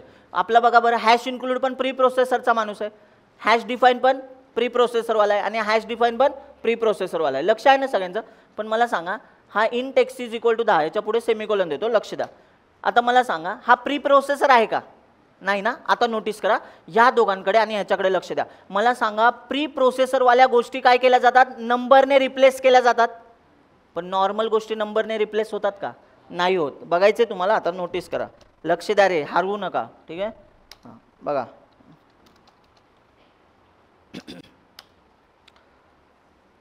3.14 5 आणि एक्स रिप्लेस झाला का? याचा अर्थ आहे ना, जे व्हेरिएबल असतात ना ते रिप्लेस होत नाहीत. ते रन टाईमला प्रिंट होतात, बरोबर की नाही? पण हे कंपाईल टाईमला रिप्लेस होतात का? नाही होत. आणि हाच फरक आहे ना हॅश डिफाईन आणि नॉर्मल व्हेरिएबलच्या डिक्लेरेशनमध्ये. किती लोकांना दोघांमधला फरक कळलाय? ॲटलिस्ट समजल्यासारखा तरी वाटतोय. काय फरक आहे मग बोला जरा? हॅश डिफाईनवाल्या गोष्टी प्री प्रोसेसिंग टाईमला आपली व्हॅल्यू इथे आणून ठेवतात, म्हणजे याला एक्सपान्शन म्हणूया. पण जे नॉर्मल व्हेरिएबल असतात ते प्री प्रोसेसिंग टाईमला एक्सपांड होत. केवढा सिंपल फरक आहे, समजलं का? ठीक आहे, चला जाऊया आता पुढच्या पॉईंटला. लेक्चर स्टार्ट करूया आपलं. ठीक आहे, चला लेक्चर सुरू करूया. मला सांगा, टोटल नंबर ऑफ स्टेजेस किती आहेत? 4. पहिली स्टेज काय? प्री प्रोसेसिंगला एकच काम होतं का? आता 2 कामं तर कळली. चला, पहिलं काम काय? हॅश इन्क्लूडचा कोड दिसला पाहिजे, म्हणजे डंप होतो, म्हणजे एक्सपांड होतो. आणि दुसरं काम हॅश डिफाईन, म्हणजे प्री प्रोसेसर डिरेक्टिव्हच्या व्हॅल्यूज प्रिंट केल्या जातात, म्हणजे ठेवल्या जातात, त्या पण एक्सपांड होतात असं बोलूया आपण. म्हणजे असं बोलूया, प्री प्रोसेसिंगला कोडचं एक्सपान्शन होतं. मग तो हॅश इन्क्लूड असू द्या किंवा हॅश डिफाईन असू द्या. लक्षात ठेवा बरं का, हे पुढे उपयोगी पडेल आपल्याला 8व्या टॉपिकमध्ये, तेव्हा बघूया. दुसऱ्या स्टेजला येऊया. दुसरी स्टेज काय? कंपायलेशन. कंपायलेशनमध्ये काय होतं? एका भाषेमध्ये एकतर सिंटॅक्स चेक केले जातात आणि सिंटॅक्स बरोबर असेल तर एका भाषेमधला कोड दुसऱ्या भाषेमध्ये. दुसरी भाषा कुठली सांगा? Assembly language. मग चला इथे बघूया. प्रोग्राम 1 डॉट असेंब्ली लँग्वेजचं एक्सटेन्शन काय असतं? Dot S. दिसला का? आपल्या कोडला असेंब्लीमध्ये कन्वर्ट केला आहे. हा असेंब्लीचा कोड आहे, बरोबर की नाही? मग आता तिसरी गोष्ट, पुढची स्टेज काय असते? असेंब्लिंग. असेंब्लिंगमध्ये काय होतं? असेंब्लीमधला कोड कशात कन्वर्ट होतो? Dot O. डॉट ओ म्हणजे काय? ऑब्जेक्ट फाईलमध्ये. मग आता तुम्ही नोटीस करा, इथे बघा, इथे एल-एस करतो. डॉट ओ फाईल आहे की नाही? बघा बरं, डॉट ओ फाईल आहे ना? हां, मग आता सगळ्यांनी लक्ष द्या. ठीक आहे, नोटीस करा. मी ह्याला कसं उघडतोय? XSD-B programme 1 dot O. बघा बरं, बायनरी कोड आहे हा कोड. बघा, याच्यामध्ये 0 आणि 1 मधलाच कोड दिसतो. आणि लास्ट स्टेज काय असते सांगा? Last A dot out. A dot आउटच्या स्टेजला काय म्हणतात? लिंकिंग म्हणतात. लिंकिंगला काय होतं? लिपसी डॉट एसओ आणि आपला डॉट ओ फाईल काय होतात? एकत्र येतात, मर्ज होतात. आणि ह्याच स्टेजला काय म्हणतात? लिंकिंग असं म्हणतात. आता थांबा एक मिनटं, खरंच सांगतोय, 50% पेक्षा जास्त लोक क्लासमध्ये असे बसलेले आहेत आत्ता, ज्यांना मी हे काय बोलतोय हे कळत नाही आहे किंवा त्यांना ते अवघड वाटतंय. परत सांगतोय का अवघड वाटतंय? कारण तुम्ही डेमो लेक्चरला नव्हते. आणि डेमो लेक्चरला नसण्याचं चुकीचं हे नाही आहे, पण तुम्ही ते ऑनलाईनवरचे लेक्चर पण नाही बघितले. मग तुमचं म्हणणं जर असेल हे परत शिकवायला पाहिजे, तर सॉरी, हे परत शिकवलं जाणार नाही. ह्याचा वापर आता आपण ह्याच्या पुढे करणारच नाही आहोत, ठीक आहे. हे लागणार नाही आहे असं नाही म्हणत आहे मी, करणार नाही आहोत. एकदा शिकलं की ते सेमच असणार आहे ना. मग चला डायरेक्टली कोडलाच जाऊया आता, ठीक आहे. ज्यांना वाटते मला हे शिकायचं आहे, हे कंपायलेशनच्या स्टेजेस ऑनलाईनला लेक्चर आले ते बघू शकता, ठीक आहे. चला स्टार्ट करूया पहिल्या टॉपिकमध्ये. आपण पहिला टॉपिक शिकत होतो, आठवा, डेटा टाईपवाला. कुठला टॉपिक शिकत होतो? डेटा टाईपवाला. मी आता इथे कोड लिहितो, ठीक आहे. किती डेटा टाईप असतात, किती टाईपचे डेटा टाईप असतात? 3. तिन्ही टाईप माहिती असलेले लोक हात वर करा. लास्ट लेक्चरला होते हे लोक. हां सांगा 3 टाईप कुठले कुठले? मला तर काही कळतच नाही तुम्ही काय बोलताय, ठीक आहे. चला चला मीच दाखवतो इथे. चला आता लेक्चर आहेत ना, आता मागचं अजिबात बोललं जाणार नाही आहे. तुम्हाला अख्खा फ्लो माहिती आहे OS पर्यंत कसं जातं, ठीक आहे, कोड कसा जातो, ठीक आहे. चला सगळ्यांनी लक्ष द्या, मी फायनल पॉईंट सांगून टाकतो इथे. हा जो आपला कुठला पण .c फाईल असते बरोबर ना, कुठलाही प्रोग्राम असतो, समजा प्रोग्राम 1 आहे, याला आपण मध्ये कोणाला आणतो रे पिक्चरमध्ये? कंपायलरला. कंपायलरला मध्ये आणायची गरज काय आहे तुम्हाला माहिती आहे का? हा कशात आपल्याला कन्वर्ट करून देतो फाईल? बायनरी. बायनरी म्हणजे ही बायनरी फाईल. बायनरी म्हणजे सांगा काय? 0101. आणि ऑपरेटिंग सिस्टीमला कुठला कोड करतो? बायनरीचा. मग मी एक काम करू का, इथून असं म्हणतो की हा कोड कोणाला करणार आहे? OSला. कारण OSच्या अंडरस्टँडिंगसाठी कुठली भाषा वापरली जाते? बायनरी. मग बघा बरं, ही फाईल OS रन करू शकतो आणि OS हीच फाईल नंतर कोणाकडे पाठवतो? CPUला. CPU काय करतो? प्रोसेस करतो आणि आपल्याला आउटपुट कशावर दिसतं? मॉनिटरवर दिसतं. मॉनिटर काय आहे? हार्डवेअर आहे. म्हणजे आपला कोड डायरेक्टली हार्डवेअरशी बोलतो का? का नाही बोलत? OS मुळे नाही. का नाही बोलत त्याचं रिझन सांगा. जर आपल्या प्रोसेसमुळे हार्डवेअर जर करप्ट झालं तर ते जास्त कॉस्टली पडू शकतं. म्हणून मध्ये पिक्चरमध्ये कोण येते? आणि म्हणून आपला कोड कधीही हार्डवेअरशी डायरेक्टली बोलत नाही. तुम्ही कुठल्याही गेमची फाईल बघा, गाण्यांची फाईल बघा, काही बघा, कुठलीच फाईल प्रोसेस म्हणून येताना हार्डवेअरशी डायरेक्टली बोलत नाही. कोणाच्या मदतीने बोलते? OSच्या मदतीने. आता मला सांगा, ह्याच कंपायलेशनमधनं इथे एक फाईल बनली, पण ॲक्च्युली इथे 3 फाईल अजून बनतात. चला पहिली फाईल कुठली बनते सांगा? program1.i बनेल. I म्हणजे इंटरमिडिएट. दुसरी फाईल असेंब्लीची बनते .s. तिसरी फाईल कुठली बनते? O. आता बघा बरं, ही आपली ऑब्जेक्टची फाईल प्लस libc.so. या libc.so मध्ये काय असतं एकदा सांगा रे? बॉडी. कोणाची बॉडी? प्रिंटफ वगैरे जे फंक्शन असतात प्री डिफाईन्ड त्यांची बॉडी कुठे असते रे? libc.so. आणि या 2 फाईल, ही पण .o फाईल आहे, ही पण .o म्हणजे ऑब्जेक्ट फाईल आहे. बायनरी फाईलचं कॉम्बिनेशनने एक फाईल बनते, तिचंच नाव काय आहे? a.out. हेच मी तुम्हाला सांगतोय. हे असं लेक्चरमध्ये हे इन डिटेल कुठेही सांगितलं जात नाही. आणि परत सांगतोय, हे C मध्ये आणि CPP मध्ये एक्झॅक्टली सेम आहे. एक्झॅक्टली सेम आहे. जर हे एकदा शिकलात ना तुम्ही तर इथे पण तुम्ही मॅप करू शकता. आणि मी परत सांगतोय तुम्हाला, मी कुठल्याही प्रोग्रामिंग लँग्वेज कधी रट्टा मारलेला नाही आहेत. आता तुम्ही लक्षात घ्या, मी सगळं शिकवतो. गल्लीपासून दिल्लीपर्यंत म्हणजे काय माहिती आहे का? लो लेवल मी OS पासून आहे ना ते हाय लेवलपर्यंत कुठला पण सब्जेक्ट शिकू शकतो प्रोग्रामिंगमधला. कशामुळे सांगा? मी फक्त आहे ना मॅप करतो जुन्या गोष्टी ज्या मी आधी शिकलेलो आहे. मग आता तुम्ही मला सांगा, जर मी CPP शिकवायला सुरुवात केली आणि मी तुम्हाला म्हटलं बघा मित्रांनो इथं आपली CPPची फाईल आहे, CPPच्या कंपायलरचं नाव काय आहे? G++.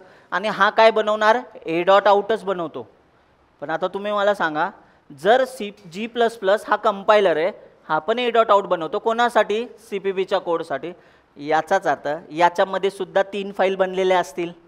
मग सांगा बरं, या कोड CPPचा असो किंवा Cचा असो, कंपायलेशनच्या स्टेजेस सेमच आहेत. म्हणून म्हणतो एकदा शिका. इथलं OSचा सगळा सिनारिओ सेमच असणार आहे. OSसाठी कळत, OSला हे पण माहीत नसतं हा Cचा कोड आला आहे, OSला हे पण कळत नाही CPPचा कोड आहे, OSला हे पण कळत नाही हा JVM आहे. OSला फक्त सगळी लोक सेमच दिसतात. प्रोसेस काय दिसतात? प्रोसेस. म्हणजे एक्झाम्पल सांगतो, आपण तुम्ही एक वाक्य ऐकलेलं असेल ना सगळ्यांनी की नाही का, देवासाठी आहे ना सगळी लेकरं त्याची सेमच असतात. म्हणजे सगळी लोक सेमच असतात. एक्झाम्पल सहित सांगतो, नीट ऐका. आता अंबानींवरती जास्त वरदहस्त आहे असं म्हणू शकतो आपण ठीक आहे ना, असं होऊ शकतं, असं बोलू शकतो. पण खरं खरं सांगा मला, तुम्ही इमॅजिन करा ना, सगळ्यांसाठी सुख दुःख सेमच आहेत. म्हणजे जरी आपल्याला असं वाटत असेल अंबानी एवढा सुखी माणूस कोणच नसेल, पैसे त्याच्याकडे एवढे आहेत, त्याच्याकडे पैसे असले ना तरी त्याच्याकडे इतर प्रॉब्लेम्स असू शकतील. म्हणजे एक्झाम्पलच सांगायला गेलं, त्याचा तो जाडा मुलगा तुम्हाला माहिती असेल, बघा तुम्ही पाहिलं ना, आता त्याच्या लग्नामध्ये 5,000 कोटीचा खर्च झाला, तुम्ही ऐकलेलं पण असेल सगळ्यांनी.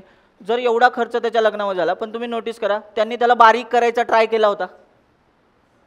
किती लोकांनी बघितलं त्याला असा बारीक झाला होता, बघितलं तुम्ही न्यूजमध्ये पण पाहिलं असेल, किंवा तुम्ही जर IPLच्या मॅचेस बघत असाल ना तर तुम्हाला तो डिफरन्स कळला असेल. आधी त्याच्यासाठी सोफा असायचा, मध्येच तो अचानक बारीक पण झाला, तेव्हा त्याचे फोटोज व्हायरल पण झाले, आणि त्यानंतर तो परत जाड झाला.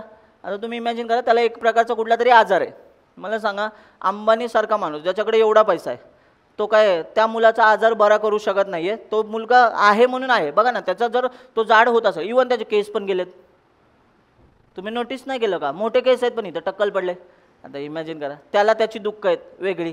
ठीक आहे, तुम्ही असं म्हणाल की नाही सर पण अंबानीकडे पैसा आहे ना, पैशाने सगळं. परत सांगतोय, पैशाने मॅक्सिमम प्रॉब्लेम सॉल्व्ह होतात, हे मी मान्य करतो. पण सगळे प्रॉब्लेम सॉल्व्ह होतात का? नाही. बघा बरं, एक्झाम्पल्स हे सांगतो. स्टीव्ह जॉब्स नाव सगळ्यांनी ऐकले. 2011 साली जेव्हा स्टीव्ह जॉब्स एक्सपायर झाले, त्यांना कॅन्सर झाला होता. ठीक आहे, तुम्ही विचार करा, वयाच्या 56व्या वर्षी 56th इयरला स्टीव्ह जॉब्स एक्सपायर झाले, बरोबर. एवढा पैसा त्या माणसाकडे होता, बिलियनियर माणूस होता. त्याने बोलला पाहिजे होता ना एखाद्या माणसाला, ऐक ना, मी तुझ्या घरच्याला यातले $500 बिलियन देतो, म्हणजे माझ्याकडे जेवढे पैसे आहेत, जेवढी प्रॉपर्टी, अर्धी प्रॉपर्टी तुझ्या घरच्यांना देतो, माझा आजार आहे ना, तू घेतो का? नाही वाटतं आला ना. एक्झॅक्टली मी तुम्हाला काय सांगतो, आता नीट ऐका, लक्ष द्या. समजा जर तुम्ही देवामध्ये विश्वास ठेवत असाल, आपण इंडियामध्ये बोलताना देवावर विश्वास नाही ठेवत, पण अमेरिकेचे करन्सी जेव्हा बोलते ना, वी बिलीव्ज इन गॉड, तेव्हा आपल्याला अमेरिकेने बोललं म्हणजे खरं असेल. मग आपली माणसं काही येडे म्हणून सांगत असतात का? काहीतरी अदृश्य शक्ती असेल असं आपण म्हणूया, की जे हे सगळं गोष्टी चालवते. आता तुम्ही नोटीस करा, याच्यासाठी हा चोरसुद्धा, हा माणूससुद्धा, हा शिक्षकसुद्धा, किंवा कोणी डॉक्टर असेल, हा चोर जरी चोरी करणार असेल ना, देवासाठी तो एक व्यक्तीच आहे, तो सेमच आहे. हा डॉक्टर असेल जो लोकांचे प्राण वाचवतोय, तो सुद्धा देवासाठी सेमच आहे. एखादा शिक्षक म्हणजे माझ्यासारखा शिक्षक, तो पण देवासाठी सेम आहे. तुम्ही स्टुडंट आहात, तुम्ही पण देवासाठी सेमच आहात. याचाच अर्थ देवाचा प्रत्येकाकडे बघण्याचा दृष्टिकोन आहे ना, सेम आहे. मी तुम्हाला हेच सांगायचा प्रयत्न करतोय. बघा, ही OS आहे, आणि OSला तुमची प्रोसेस Cची आहे, CPPची आहे, जावाची आहे. तुम्ही गेम खेळताय, काही पण करा, त्याला फक्त ती प्रोसेस म्हणून दिसते, त्याला हे नाही वाटत लय जबरी. हा. पण तुम्ही नोटीस करा, एक लक्षात घ्या, पण आहे ना, OS काय म्हणते माहिती आहे का? OS म्हणजे आपल्या घरातल्या आईसारखी असते, बरोबर. आई पण आपली तशीच असते. बघा ना, तुम्ही नोटीस करा. आता समजा एखाद्या फॅमिलीमध्ये 3 बहीण भाऊ आहेत, म्हणजे माझ्याच फॅमिलीतलं एक्झाम्पल घेऊया. मला 2 ताई आहेत आणि मी एक, बरोबर. आम्ही 3 जण, आई बाबा मिळून आम्ही 5 लोकांची फॅमिली होती आधी, बरोबर. आता नीट लक्ष द्या, आमची आई म्हणजे OS कन्सिडर करूया. ठीक आहे, OS. इथे बाबा आहेत समजा, एक प्रोसेस आहेत बाबा पण. ठीक आहे, आणि OS सुद्धा एक काय असते रे? प्रोसेसच असते, फक्त ही मेन प्रोसेस आहे. मेन प्रोसेस का माहिती आहे का? जी सगळ्या घरावरती आहे ना, ताबा ठेवून असते. ताबा म्हणजे कळते ना, आईला माहिती असतं की बाबांना सकाळी किती वाजता ऑफिसला जायचं आहे, आईला माहिती आहे आपल्याला कॉलेजला कितीला जायचं आहे, ताईला कॉलेजला किती जायचं आहे, ह्या ताईला ऑफिसला किती वाजता जायचं आहे, हे सगळं आईला माहिती असतं, आणि आई त्या अकॉर्डिंग काम करत असते. पण आता तुम्हाला एक्झाम्पल्स एक सांगतो, नीट लक्ष द्या. ठीक आहे, समजा घरामधलं, समजा एखादा व्यक्ती आजारी आहे, माझं एक्झाम्पल घ्या. ठीक आहे, मी आजारी पडलो समजा. ठीक आहे, OSसाठी सगळ्या प्रोसेस आहेत ना सेम असतात. पण तुम्ही नोटीस करा, आई आहे ना, जी व्यक्ती आजारी असते ना, त्याला येऊन बसते त्याच्या शेजारी आणि बोलते, बाळा जर तुला ताप वगैरे आलाय, त्यामुळे तोंडाला चव येत नसेल, तर तुझ्यासाठी काही पेज वगैरे बनवून देऊ का? तुमची आई पण असं बोलत असेल, आय होप. नसेल तर तुम्ही उचलून आणलेले आहात, हे लक्षात घ्या. म्हणजे तुम्ही सापडलेले आहात, तुम्ही त्या घरातलं प्रोडक्ट नाही आहात. जर तुमचे आई वडील तुमच्याशी असं बोलत नसतील तर. ठीक आहे, मारत असतील ती वेगळी गोष्ट आहे, कारण एरर तर सगळ्यांच्याच आयुष्यात येतात. एरर येतातच की. आपण चूक केली की कंपायलर आपल्याला एरर देतो, रेड कलर, आणि आपले बाबा शक्यतो कंपायलरचं काम करतात. नोटीस केलं का? आई काय करते, वॉर्निंग देत असते, पण कंपायलर काय करतो, डायरेक्ट एरर, फट फट फट ठपाठप एकदम. ठीक आहे, लक्ष द्या. आता ऐका, तर आई काय करते बघा ना, एक जर प्रोसेस आजारी आहे ना, तर आई काय म्हणते की मी तुझ्याकडे जास्त लक्ष देते. त्यावेळेस आहे ना, ह्या 2 प्रोसेस इकडून बघत असतात, तेव्हा त्या काय बोलतात, अरे ह्याचे लईच लाड करतायत. नोटीस करा. पण आता तुम्ही नोटीस करा, आई समजा आता नेक्स्ट टाइम ही जर कोणी व्यक्ती आजारी पडलेली असेल, तर आई काय करते, हिच्याकडे जास्त लक्ष देणार, कारण प्रायोरिटी हिला देणार. याचाच अर्थ प्रत्येक प्रोसेसची प्रायोरिटी आहे ना, डिपेंड करते गोष्टींवरती. आणि OSसाठी सगळ्या प्रोसेस जरी सेम असेल तरी काहीतरी सिनारिओ असे असतील ना ज्यामध्ये त्या गोष्टींची प्रायोरिटी हाय असते. म्हणजे एक्झाम्पल सहित परत एकदा सांगतो, नीट नोटीस करा. ठीक आहे, लालबागचा राजा आत्ता ऐकला असेल, करोडो रुपयाचं दान येतं, खूप लोक लालबागच्या राजाला व्हिजिट करतात. सेम दगडूशेठ आहे. ठीक आहे, दगडूशेठचं पण कसं आहे बघा ना. पण एक चांगली गोष्ट काय, दगडूशेठला तुम्ही येता जाता पण दर्शन करू शकता. म्हणजे सुरुवातीला कारण ओपन असतात मूर्ती तिथे. मुंबईला असं नसतं. मुंबईला ना कुठेतरी आतमध्ये गणपती बसवतात एकदम, म्हणजे आतमध्ये असो झिगझॅग झिगझॅग झिगझॅग लाईन, 7-8 तास लाईन लावायला लावतात. आणि मग त्यानंतर असं होतं की एवढे लाईन दर्शन करायचं, मग दर्शन भेटणार. आणि आपल्याकडे एक घाणेरडी सवय माहिती आहे ना, जिथे ज्या गोष्टी आहेत ना खूप अवघड वाटतात अचीव करायला, त्या आपल्याला खूप करायच्या असतात. म्हणजे एक्झाम्पल सांगतो, चितळे 1 ते 4 बंद असतात. तर लोक काय म्हणतात, जगात भारी बाकरवडी चितळ्यांचीच आहे. का तर चितळे अपमान करतात, 1 ते 4 लाईन उभं राहिलं ना, लाईनमध्ये जरी असेल तरी घरी पाठवतात. याचाच अर्थ आपण काय करतो, जिथे अपमान होतो ना तिथे जास्त प्रायोरिटी देतो. आता तुम्ही नोटीस करा, मुळात लालबागचा राजा आहे ना 2 बिल्डिंगच्या मध्ये बसतो इथे. मी आता माझे मित्र लालबागला राहतात तर तिथलेच आहेत. ठीक आहे, मी मुंबईला राहायचो ना आधी ग्रॅज्युएशनपर्यंत. तर आहे ना ह्या 2 बिल्डिंगच्या मध्ये आहे ना लालबागचा गणपती बसतो. आणि तो तिथे का बसवला जातो, तर 1934 पासून गणपती तिथंच बसतोय. ह्याच जागेवरती गणपतीची मूर्ती असते. फक्त ती मूर्ती मोठी होत गेली आहे ना, कारण की ते फेमस होत गेला. बऱ्याचशा लोकांना नवसाला पावायला लागला. त्यामुळे लोक काय म्हणायला लागले, अरे लालबागच्या राजाला जाऊया. लालबागच्या राजाला भरपूर गर्दी वाढायला लागली. अजून एक गोष्ट तुम्हाला सांगतो, सेलिब्रिटी. जेवढे सेलिब्रिटी तिथं जास्त जाणार ना त्या गोष्टींची ख्याती जास्त वाढत जाते. तुम्ही नोटीस केलेलं असेल. मग आता एक्झाम्पल सेट सांगतो, तो बघा नोटीस करा. समजा एक्झाम्पल सांगतो, हे CPU जसा असतो ना, लालबागचा राजा पकडायचे. CPU म्हणजे देव आहे हा आपला. हा प्रसाद देणारे म्हणजे काय, आशीर्वाद देणारे थोडक्यात. आता तुम्ही नोटीस करा, इथं सगळ्या प्रोसेस आहेत, म्हणजे सगळी भक्त मंडळी आहेत. पण आता तुम्ही लक्ष देत आहे का, याच भक्त मंडळीमध्ये जेव्हा कार्तिक आर्यन येईल, मुलींनो आलाय, ठीक आहे लक्ष द्या, तुमचं काय नाही, तुमच्यासाठी दुसरं आणतो, उर्फी जावेद. जाऊ द्या, चांगलं घेऊ, दिशा पाटणी घेऊ, फक्त डोळे मोठे करू नका. ठीक आहे, दिशा पाटणी. ठीक आहे, हां इकडे कार्तिक आर्यन. आता नोटीस करा सगळ्यांना, का तुम्ही पण आहे ना ह्यांच्याच गर्दीमध्ये कुठेतरी इथे आहात. पण आता तुम्ही नोटीस करा, दिशा पाटणी आणि कार्तिक आर्यनला कधीच आहे ना लाईनमधनं उभं राहून गणपतीचं दर्शन दिलं जाणार नाही. माझं काय म्हणणं आहे, जर देव सगळ्यांसाठी सारखा आहे ना, तर ही सुद्धा माणसंच आहेत ना आपल्यासारखी. देवासाठी पण हे सेमच आहेत. पण तुम्हाला माहिती आहे का, तुम्ही नोटीस करा, यांनी स्वतःच्या कर्तृत्वाने त्यांची प्रायोरिटी हाय करून घेतलेली असते. म्हणजेच काय, काही प्रोसेस अशा असतात ज्या इम्पॉर्टंट प्रोसेस समाजामध्ये बनून जातात. जसं की आता बघा ना, सचिन तेंडुलकर इथे आला, अमिताभ बच्चन आला, आणि ही सगळी आपण आजूबाजूची लोक, आपल्याला आत्ता कोणी ओळखत नाही, पण पुढे जाऊन आपल्याला 100% कोणी ना कोणी ओळखेलच ना. नाही विश्वासवर जाऊ द्या. ठीक आहे, मला ओळखतील, म्हणजे मी ट्राय करतोय त्यासाठीच. ठीक आहे, बघूया आपण. म्हणजे पास घेऊन नाही, पास माहिती आहे ना, 5ची एक लाईन असते, पास असतो माहिती आहे ना, 200 रुपये 250 रुपये 300, तसं नाही म्हणत आहे. प्रत्येक प्रोसेस आहे ना. आता बघा ना, मला सांगा, सचिन तेंडुलकर इथे बसलेलं सगळ्यांना माहिती आहे. कसं काय बरं, कारण की त्याने क्रिकेटमध्ये काहीतरी जबरदस्त अचीव केलं आहे, बरोबर की नाही, एक माइलस्टोन अचीव केलं आहे. जसं अमिताभ बच्चन ॲक्टिंगमध्ये, आजही अमिताभ बच्चनचे मूवीज आहेत ना, ही जी नवीन लोक असतात ना ते लेसन्स म्हणून घेतात. म्हणजे काय, शिकण्यासाठी त्यांचे मूवीज बघितले जातात. का तर कारण की ते तेवढे भारी ॲक्टर होते. आजही अमिताभ बच्चन बघा ना, ह्या रणबीर कपूर वगैरे बरोबर जेव्हा अमिताभ बच्चन ॲक्टिंग करतात ना, त्यांना पण खाऊन टाकतात. आत्ताचा तो कल्की नावाचा मूवी आलेला, तुम्ही पाहिला असेल. अमिताभ बच्चनची ॲक्टिंग बघा ना तुम्ही, म्हणजे अश्वत्थामा त्यांनी रोल प्ले केला, माहिती ना, नाही बघितलं कल्की मूवी. अरे कल्की नाही, हां असं नसेल, मग प्रेमरतन धन पायो बघितलं असेल ना. जाऊ द्या, काय बोलू आता तुम्हाला, तिथं पण आपण काशी करतोय. असो ऐका, ठीक आहे, लालबागच्या राजाकडे येऊया. 2 बिल्डिंगच्या मध्ये इथे लालबागचा राजा बसलाय. मग आता इथे आपण असं म्हणूया, सगळ्यांना आहे ना, तुम्हाला माहिती आहे का, लालबागच्या राजाला 2 लाईन लागतात. एक म्हणजे मुखदर्शनासाठीची लाईन असते, आणि एक आहे ना चरण स्पर्शाची लाईन असते. चरण स्पर्श म्हणजे काय, देवाच्या पायावरती डोकं ठेवायचा चान्स मिळतो. आणि मुखदर्शन म्हणजे लांबून एका सर्टन अंतरापर्यंत गणपती बाप्पा दिसतो आणि आपण तिथनंच बाहेर पडायचं असतं. फक्त लांबून पाया पडणे म्हणजे मुखदर्शन, पायावरती डोकं ठेवणे. डोक्यावर पाय ठेवले तर आपण गेलो. ठीक आहे, बरं असो, चला लक्ष द्या सगळ्यांनी. ऐका, एवढ्या सगळ्या प्रोसेस आहेत, ही OS आहे. पण OS काय म्हणते माहिती आहे का, या सगळ्या प्रोसेस माझ्यासाठी सेमच आहेत, पण काही प्रोसेसची प्रायोरिटी हाय असते. हाय म्हणजे काय, त्यांचं कर्तृत्व एवढं भारी आहे की त्या प्रोसेसकडे मला जास्त लक्ष देणे जास्त गरजेचं आहे. आणि ही सेम गोष्ट नीट ऐका आता. म्हणून आहे ना, इथे शेड्यूलर लावला जातो. शेड्यूलरची कन्सेप्ट तुम्हाला कळेलच पुढे जाऊन.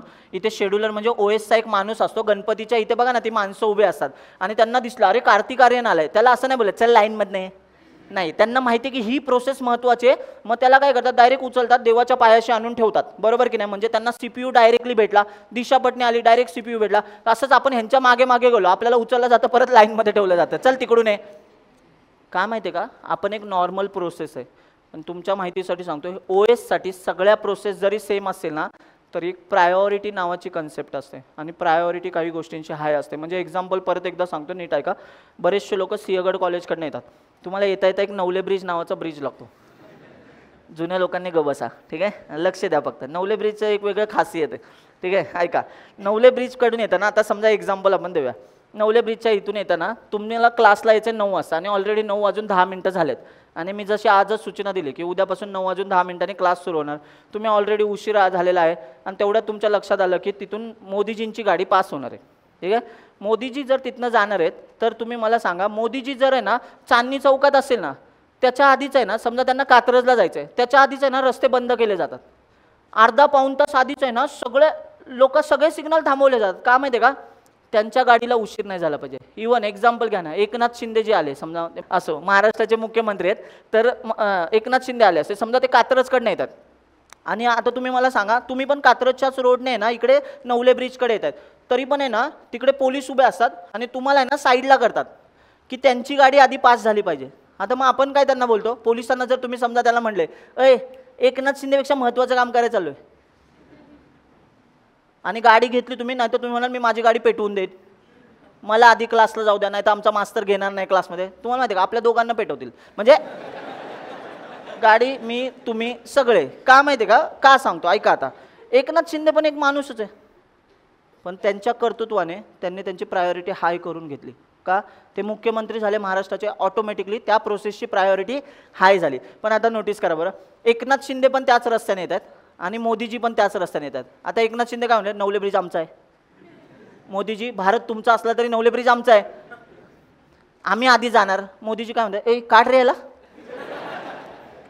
नाही होणार का असं, तुम्ही मला सांगा. याचाच अर्थ आहे ना, त्या प्रोसेसपेक्षा पण प्रायोरिटी हाय असलेली अजून एक प्रोसेस आली. आता मग मी तुम्हाला एक्झाम्पल सांगतो बघा.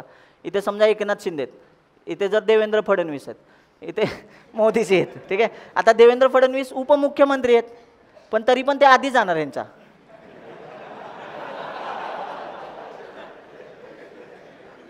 कळले, you know, if you know.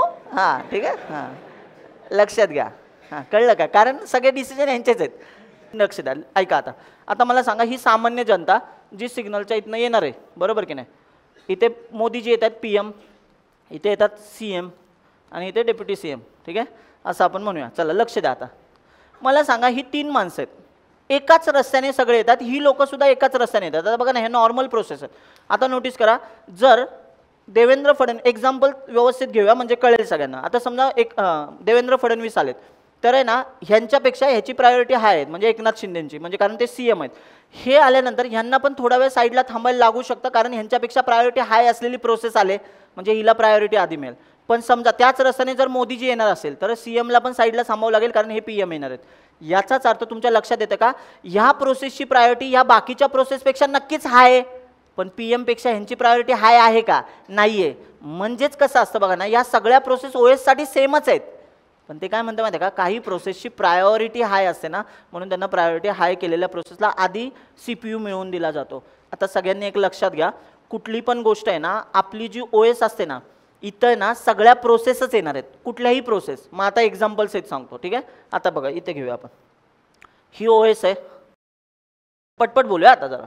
He C ची प्रोसेस आहे, ही CPP ची प्रोसेस आहे. आता मी तुम्हाला प्रश्न विचारतो, इथे पण म्हणजे A डॉट आउटच आहे, आणि ही पण काय झाली, A डॉट आउटच आहे, पण ही CPP ची A डॉट आउट आहे, आणि ही C ची A डॉट आउट आहे.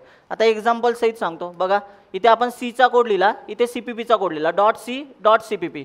याचा कोड कंपाईल करावा लागेल, कंपायलरचं नाव CC.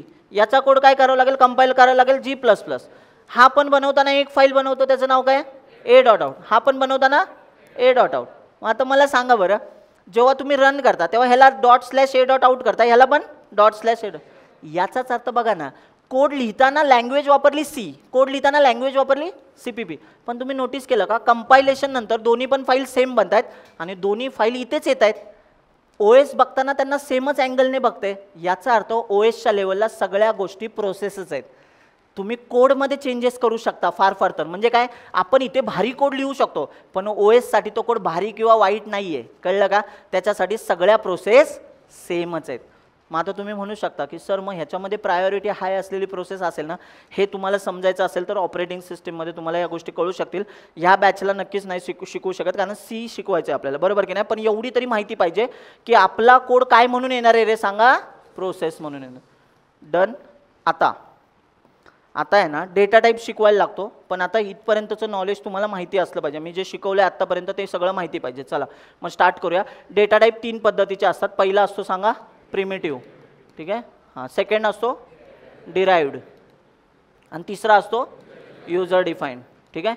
आता ह्यांना असं का म्हटलं जातं हे सगळं सांगतो.